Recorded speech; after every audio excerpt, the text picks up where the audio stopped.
to another Capital Gains Tax Solutions podcast, where we believe most high net worth individuals and those who help them, they struggle with clarifying their capital gains tax deferral options. Not having a clear plan is the enemy, and using a proven tax deferral strategy such as the deferred sales trust is an amazing way for you to create and preserve more wealth when exiting highly appreciated cryptocurrency, businesses, real estate, wanting to get out of the 1031, shotgun wedding trap, and ultimately create and preserve more wealth and more freedom for yourself and for your clients. My name is Brett Swartz, and for those who don't know me, I'm founder of Capital Gains Tax Solutions, and I'll be your host today for the podcast. Each and every episode, we're bringing on some of the best real estate, financial, wealth, and business minds in the world, where they share their ideas and deal stories. So together we make complex tax deferral strategies simple and passive income plans achievable. We're also streaming on expert CRE secrets as well. So we appreciate everyone listening to us out there on our YouTube channels. Hey, I'm back with DeLisle, and he shared so much wisdom with us in a previous episode. And he's so generous with his time that he's going to come back on right now to talk about building systems in a digital world. And if you are wanting to check out that other episode, you can go to our podcast or go to our YouTube channel and look up, basically raising capital. I'll get the exact name here in a minute, but you can check out his whole story. In this episode, though, we're going to really just dive right into building systems in a digital world. Welcome to the show with me, Dene, DeLisle. Dene, how you doing? Good. How you doing? I'm doing great. Great to see you again. So just give like a 60-second, quick background, and then we'll dive in for everyone who's getting to know you for the first time. Yeah. So bottom line, I started my career at Merrill Lynch back before many of you were born, back in 1982. And it was unique that I got into a digital space back in that time. And since then, I've evolved into what I currently have as a 22-year-old investor acquisition marketing company. So if you type in investor acquisition and marketing, we are the #1 firm in the world, and based here out of good old Chicago. And we raise about 50 to 70 million a month, depending on the portfolio that we raise capital for. So ready to share some of that wisdom with everybody that we've learned over those decades, if you will. Absolutely. And by the way, that is the name of the episode. We recently recorded just about a month ago, how to raise 50 million a month retail from a credit investor. So search that on my YouTube channel, how to raise, or just YouTube in general, how to raise 50 million a month retail from accredited investors. So Dene, let's dive right into the topic today, which is building systems in a digital world. So what would you say is the #1 secret that you're learning right now to building systems in this kind of this digital, world that we're in? Yeah, I would say, building systems is sort of a, big, deep hole, if you will, if you're not careful. So what I always say is I'm a big person that with my time or the systems building, I do chunking. I break things down into small bites and pieces. And I say, you know what? Let's not wait for perfection until we get out of the gate, which too many entrepreneurial companies and businesses do. And so what I say is make sure that you have a plan and you go into stages, So like, I think I used S2A modular before, which I've been raising capital for a couple of years. That's one of my own personal projects. I'm an officer there. I'm a chief revenue officer there. And so we started off raising capital, 20 million for it's a modular factory that we raise capital for. And it was no different than a real estate portfolio. We raised 20 million for a location, raised 20 million for another location. And that's how it started. Well, what's nice is with that effort, since then, we've raised 70 million retail, right? Those are all accredited investors. But along the way, we kept our eyes wide open. And we realized that, wait a minute, we've got SoftBank and all these big hedge funds coming at us and going, we want in, but we weren't properly structured because we structured differently for smaller raises, right? So then we were like, had an aha moment that said, you know what? The reason I came on for this is I wanted to see something go from startup to IPO. And that's a long journey typically, right? Depending on the company, unless you get a magic unicorn in your belt and, it happens a lot faster. So with us, it was interesting because while we're raising the 20 million and these big companies are coming in, family offices, private equity, I'm like, you know what? We got together and we said, we need to restructure things so that we can turn this into an optimal investment for private equity down the road, for people that want to put in 100 million, 200 million, right? The bigger checks, not the 200,000 minimum. So we started prepping that about a year and a half ago, and it took us about a year to reorganize everything, to roll up the company. You have accounting and things like that you have to do, but we caught it early enough in the venture that it was easier than if we waited, and it was easier if we tried to do it in the beginning because we couldn't afford to do it in the beginning, right? It was just economics. Okay. So it sounds like I want to catch this Peter here, right? You're thinking about, hey, how are we going to build this thing for the 10x, 100x, if and even when it comes? We got to make sure that we're starting with the end in mind, in the sense. And what is that end? Well, that vision is to be much larger checks. Yes. You want an opportunity to serve and make a bigger impact. And you're going, look, if we let this train just keep going full steam ahead, it could be a train wreck down the road, and we don't want that to happen. Is that a fair summary so far, Dene? Yes, that is exactly. And so what's interesting is, as of about, less than 4 months ago, we put this new offer of 450 million on the street, and we kept some retail in there to let the investors that were really fans of ours. We lowered the minimum to allow them to come in. A lot of people, we had collected over 300,000 people that had said, hey, I want to invest. I love this position, but they couldn't invest. Either they weren't accredited or they didn't have the minimum 200,000. So then we left a little space for them, and we've collected millions in that period from them. But now we have over 3 billion in the pipeline of institutional in that 4-month period. And we've signed LOIs of over 200 million. So just think of that statement. We didn't plan to do this, but we kept our eyes open. We listened to the people, we listened to the data, and then we built systems to be able to scale as we were. I always say we're building a plane in flight. So you're flying the plane, but you're still working on the engine, at the same time. So it sounds like part of this as well is not having to have it perfect, right?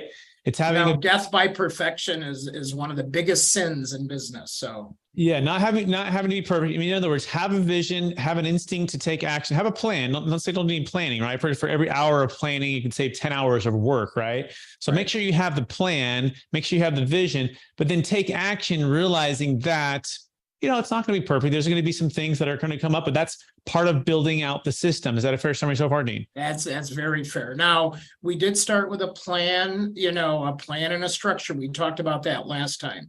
So you still want to have your original plan, but you don't want to be locked in and closed-minded where you don't adjust that plan along the way. Got it. And I'm curious too, when you're going through all this research, right? And you're looking at, how to do this in a way that's going to be effective. What was the thing that I guess maybe was the most surprising aspect of this research when you said, okay, we gotta do this? And what was given the new digital age of what's going on, with artificial intelligence, with the speed of everything, of information, what did you find? What maybe was the most surprising thing, or even the most impactful thing that you guys could do? Well, I'm going to go old school here. And I'm going to reference my book first, which is the Street Guide to Digital Business Influence, okay? And one of the biggest factors for entrepreneurials, from startup to raising capital to their next stages, is a lot of times they're holding the best kept secret, which is all the things that they're doing and they need, and they don't tell their network soon enough.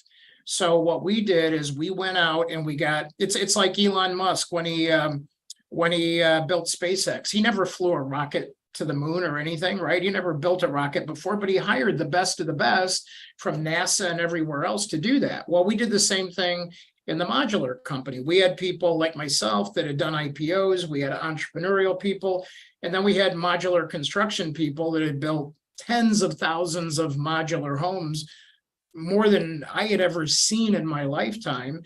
And all those people combined with that help create the systems and the process to build credibility and to achieve capital and to gain revenue. So think about that: credibility, right?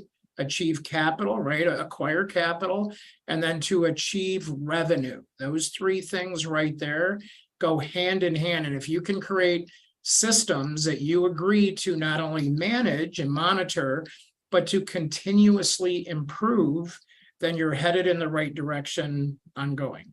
Okay, so it sounds like tell your network sooner what you're doing, like what your vision is, like what do you need? Like I need 50 million, I need 10 million, whatever it is. This is what I need. I need help with this. I also need help building systems. I need help with, finding the right talent for this particular niche. I need, just share it. Don't keep that in and don't keep it underneath the rock, if you will. Brett, did you read chapter 3 of my book? It sounds like you have. No, I'm just gleaning from what you just said. I haven't, but I want to. You're that smart. You're that person. That's what I love about you. Oh, well, thank you. But then you said hire the best, right? Hire the best. And then when you hire the best, guess what? They can, we have as entrepreneurs, right? It's not, the problem is we get our own way, right? So you want to hire the who, don't be the how, right? So go find the people. And by the way, I think it was key. You said credibility, the ability to acquire capital, and then the ability to achieve revenue. All of those things go hand in hand. So let's talk about telling your network. Are you going out? I mean, there's LinkedIn, there's you're making phone calls, you're connecting with everybody, and you're just basically sharing your vision and you're asking for help. Is that a fair way to put it? Yeah. So I'm going to take a page out of the book here. So back up before you go digital. What's your favorite sport? Who's your favorite sports team? Of the San Francisco 49ers. There you go. And they're playing tonight. So depending on when you're listening to this, and I'm rooting for them too. I'm a Purdy fan, so you guys are doing great. So when I studied a lot of the sports teams, and here in Chicago, we've been through a lot more downturns than we have been upturns, right? But I was studying this back in the Jordan era, which was a height for us. The Bears had okay seasons, and the Cubs and Sox were who they were. And but I had the opportunity to go around, even the Blackhawks and stuff, and study the scouting systems in terms of when you had a good team, what was different than when you had a bad team, and what were those traits and comparisons. And it was always based on the scouting. It always went back to how well the scouts worked and how well did management acknowledge that team, right? So in chapter 3, I talk about building a social team. So it's easy. Who's your top 5 people in your network that if you were building your company like a championship baseball team, like, the San Francisco or football team, they want to go to the Super Bowl, you're going to the Super Bowl. Who are the team members that you need to win the Super Bowl? Not just get there, but win. And so you start to put your starters down, right? A team has starters, they have bench players, they have a practice squad. Well, I list this out in chapter 3, but it's fun. You want to make it fun. And so you list these people down, and then you score and build relationships, not just with them, but with their entire network. And now what you can do is go to your starters and go, Brett, if you're one of my starters, I'm like, Brett, hey, listen, I'm going to raise capital. I'm not sure exactly the best route to do this. I need 10 million. Love to talk to some people. Do you have anybody that might be able to share some knowledge or wisdom or experience with me that I could talk to? And based on the level of our relationship, you would say, Dean, I trust you. I love you like a brother. Yes, you can talk to Ken. You can talk to Susie. Boom. And then you're scouting and drafting at that moment to build even a deeper team to get to that Super Bowl. Does that make sense? Let me make sure I got that right. Okay, so you're going like, hey, who are the top 5 people that are maybe the most influential, the people that I look up to, the people that I network with, I've connected with, and essentially what you're saying is lean on them for the people that they know for the thing that they're doing, right? That you're well, not necessarily lean on them, but get into relationship with them. Okay. And make sure there's a trust level and reciprocity. Don't just go in there for what you need, right? But make sure you're serving what they need too. Right. So it's already, and let's assume you have that rapport, you have that relationship. It's been a win-win-win. So establish that. So it feels like it's giving back and forth, right? And then it's saying, hey, who do you have that could help me with that? It's not necessarily saying, hey, I need you to help me raise the capital. It'd be like, who is the person that could help me either build the system, build the process? Is that what you're saying, Dean? Yes, but so there's a little more to it. So what we have is we have the top 5 starters. We have 10 bench players, right? And then we have we have another, 15 practice squad, if you will, right? So now you're actually building a true team that can work together, play together. And at some point, you start working that network interactively together, which could produce an advisory board. It could produce management team, it produce capital, generate revenue. So again, it's one of those things where you want to keep it easy, light, and fun before you go digital. So we have you actually map this out on a worksheet, build it out, and then just make sure, social network 101, just connect to them on social media and you have access to that network. Okay. So I got to ask Dean, right? Because, as companies are growing, even like my company is growing, right? It's like the difference between like strategic alliances versus, employees versus, independent contractors and just the whole idea of equity and ownership and profit share. Like, I mean, it seems like it's tough. And sometimes it's just like you're throwing darts. Like, am I bringing on the full-time person? Am I doing them part-time? Is it going to be independent contractor? Is it the fractional CFO? Is it so walk us through, when you're saying starters, are you saying like, these are the people that I'm trying to recruit to my team, or just? No, these are people you already have on your team. So it doesn't mean they're not going to be replaced.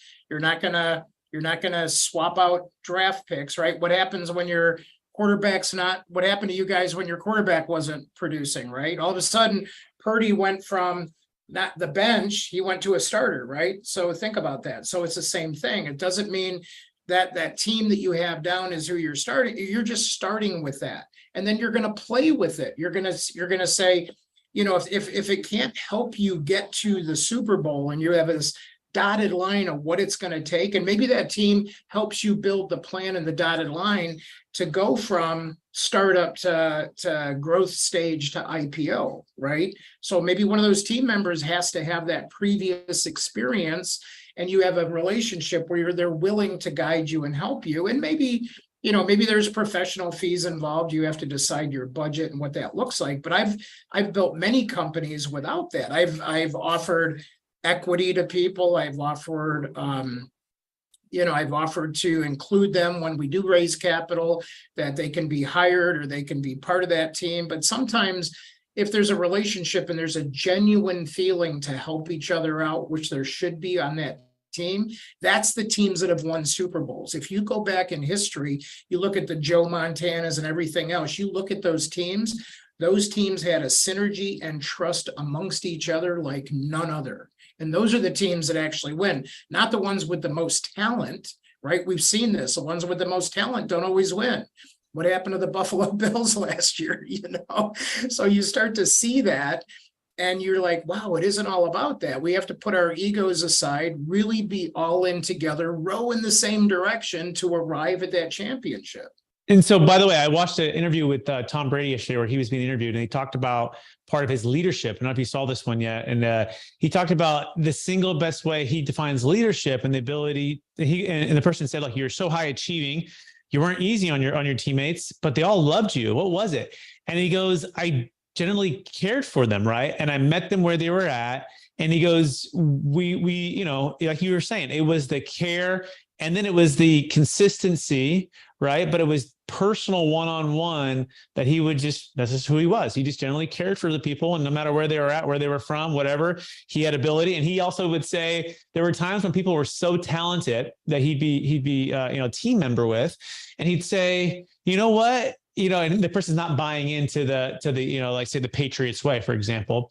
And he goes, I still love you. Like, you're amazing. I cannot wait to compete against you. Right. Like, I cannot wait to compete against you, but I love you. And I get where you're coming from. You're really amazing about whatever the thing that they were being, let's say, a little more selfish about. And so he said, it's genuinely still caring for the person and then having the high standard. So I get that. Now, here's the part I think it's sometimes tough for people, especially in the beginning, even for myself, as we're growing our company, right? We have employees, right? But we're looking to expanding and bringing on bigger talent. So Dene, at what point are you looking at revenue, talent, giving up equity, like just that whole thing? Like, walk us through. I think you mentioned a minute ago, you said somebody who's already done what you've done, right? Like, hey, they've already taken the company from $1 million to 10 million or 10 million to 100 million in revenue. So that is the type of person who I want to bring in and maybe give up the equity to. I think, I mean, I'm here. You let me know if you think about that versus someone who comes in who is, hey, they're still very needed. They're still a starter, but it's more just maybe an employee and not equity. But walk us through how you make that kind of delineation. Yeah, so let's just play with the starters for a minute, okay? Or the bench, doesn't matter. But when you're building a relationship, what's important is to say, before I tell you what I need, I already know that there's a potential that you can help me, or we wouldn't be sitting down. I wouldn't have even drafted you on my team as a prospect, right? So in doing that, I first find out what's important to you, because everybody is on their own, agenda, their own path. Some people love just genuinely helping other people, and they don't care about compensation or what's in it for them. They've already been there, done that, and they like the feeling of helping others. Some people need to get compensated. That's a need that they have. They can help out, but they need to get compensated. So you need to identify what's important to those people to make sure that you can match that relationship, or they're not going to stick. It's not, again, going back to football, who's your favorite receiver on the 49ers right now? Oh, I mean, right now it's Kittle. I mean, yeah, I love Kittle, man. But I love, but Deebo Samuel. I mean, I love them all really, but I mean, I've had to pick one. It'd be Kittle. And you can tell who loves what, because some of these guys are very friendly to the press. They have, these, their dances in the end zone are different, and so everybody has. Some people love the fame and the popularity and association of being involved with it. Some people are all about the money, right? And some people like a mix of both. So you have to know that person and really care about that person. And I want to emphasize care.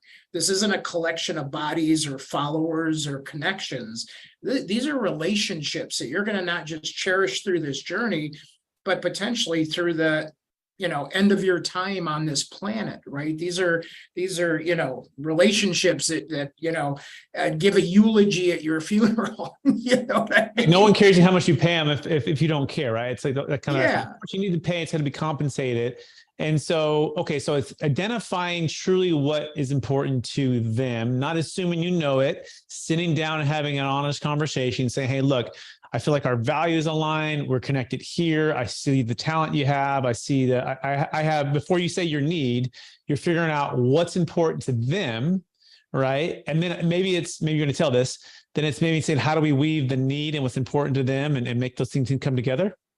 Yeah, I mean, basically, right. Yeah. And so again, I don't want to get too deep into the book, but I have a scoring system, but you can play with it and model it for yourself. But I measure things like what things do we have in common, right? So let's break it down to the core human thing where each of us have a desire to want to be connected, right? We want to feel that connection, but sometimes it's based on common elements that have nothing to do with business. It could be our football discussion right here. Even though, you guys are, the 49ers and we're the Bears who are terrible this year, but it's like, we still have a common theme that we both love football, and I love Kittle and Samuel because I love prop bets. So I love those guys on Mondays, right? Or whenever they're playing. So, in doing that, it's like we have something in common. We both know about raising capital. We both know, things like that. So there's projects that you and I might decide to do together based on that common ground. And now getting to know each other over the course of a month or so, we might say, hey, you know what? I'm going to call Brett because there's a lot of tax scenarios in here, but I just like the guy. I just like the guy. I trust the guy. And there's something about him that I know if I ask him something, he's going to tell me the truth. He's going to give me the honest truth. And there's some genuine authenticity there in the relationship. We're not like trying to pretend each one of us is somebody else. We're just telling it like it is. And that's what you need early on. You don't need a bunch of filtering and everybody watching what they're saying and afraid to hurt feelings. You got to get messy early.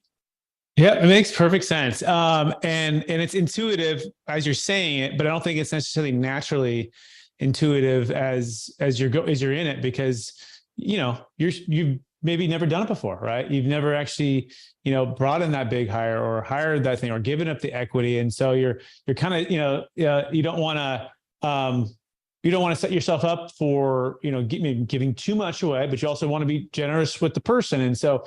Like, I think that's why I think it's, like you said, so wise to have the people to be able to call on that have already been there before you, to be able to have that relationship where you could go to a mentor who was much more ahead of you and then say, hey, I like the advisory board. I think that seems amazing, right? It's like, hey, can I get Dean on my advisory board? Can I get, these folks here?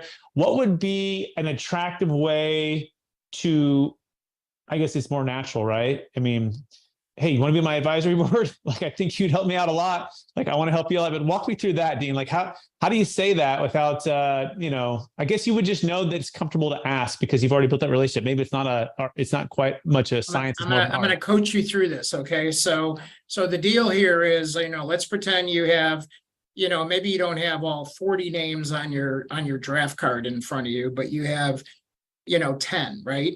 Who of that 10 has built an advisory board before that you trust? Ask them.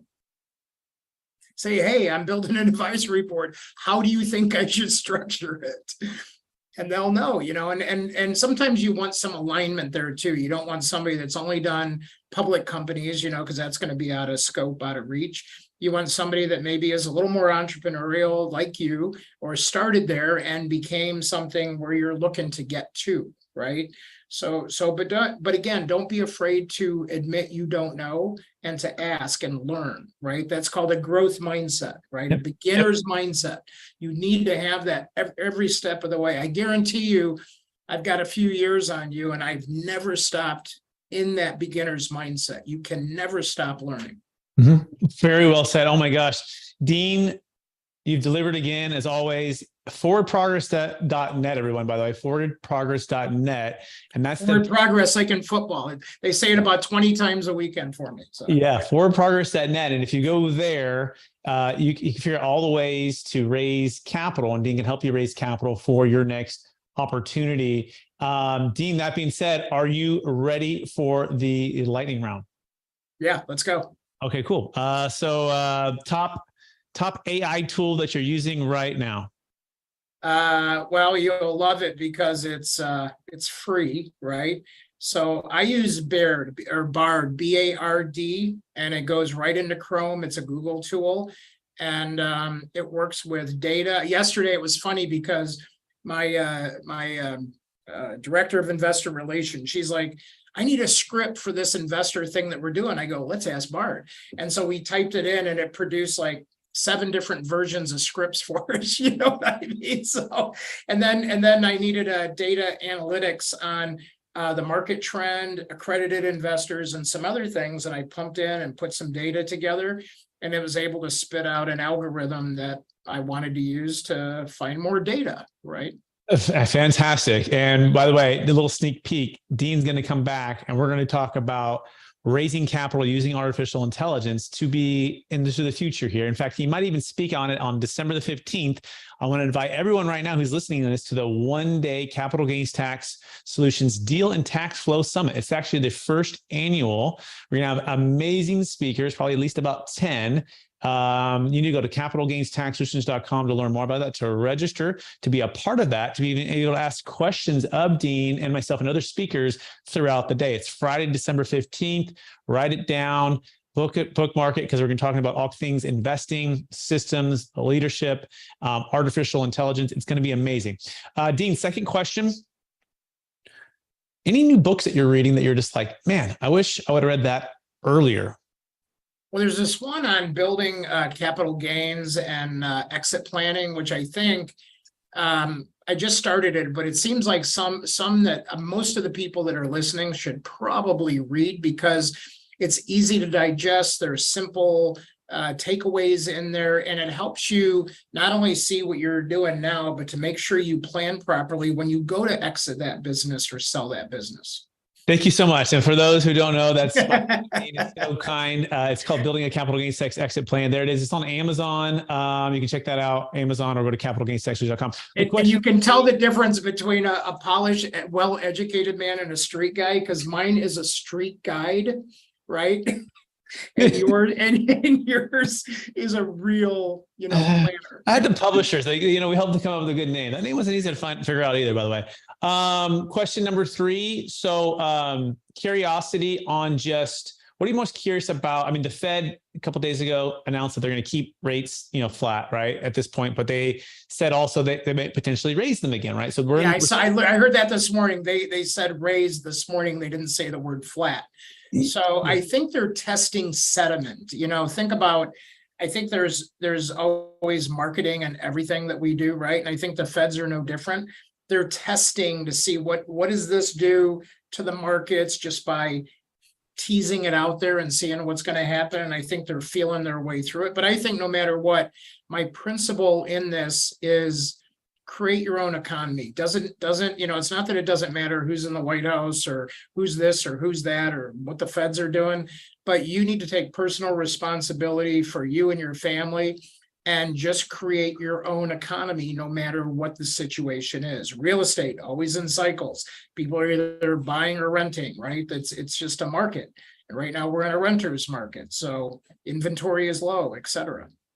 Dean DeLisle, everybody, the one and only, the second time here on Capital Gains Tax Juice Podcast and also on Expert CRE Secrets. You can get with Dean by going to forwardprogress.net. That's forwardprogress.net. Hey, we were supposed to be talking about building systems in the digital world, but think about this. We did talk about some of that, but really it's like building the foundation to be able to build the systems in a digital world. So and remember to ask your team members who have built systems. That's how I learned is from for over the decades is just people that built systems ahead of me. And I just said, okay, I need a system. Who am I going to talk to? Yeah, absolutely. So that was probably a little bit better title, but I think you guys got tons of wisdom. I like to be organic here. And so Dean definitely delivered. Dean, one last time, people want to find you. Where can they find you? You can either Google my name. I'm one of the few out there. So you can just type my name into Google. Probably the easiest. I respond on LinkedIn, a lot of social media channels, or go to forwardprogress.net. And, the whole team there is very helpful. Absolutely amazing. Thank you so much, Dean. I also want to thank everyone for listening to another episode of the Capital Gains Tax Solutions Podcast, also stream on Expert CRE Secrets. I want to invite you to 2 things. Again, the December 15th event, don't forget that. Go to Capital Gains Tax Solutions to register. It's a one-day online summit, Capital Gains Tax Solutions Deal and Tax Flow Summit. Going to be amazing speakers, probably about 10, talking about so much, but also giving you the opportunity to participate and ask questions and be a part of that. So it's on December 15th, Friday. Check it out. Also, there's a live event coming up that I'll be speaking at in Ponte Vedra Beach, Florida. This is the DLP Capital Wealth Legacy Family event. And also, if you want to be in person and meet with me, I'll be speaking there with a number of other amazing speakers. Check that out. You can also check that out by going to dlpcapital.com to check out their events page. That being said, so appreciate everyone out there who's listening. Please rate, review, subscribe to the podcast and to the YouTube channel, and we will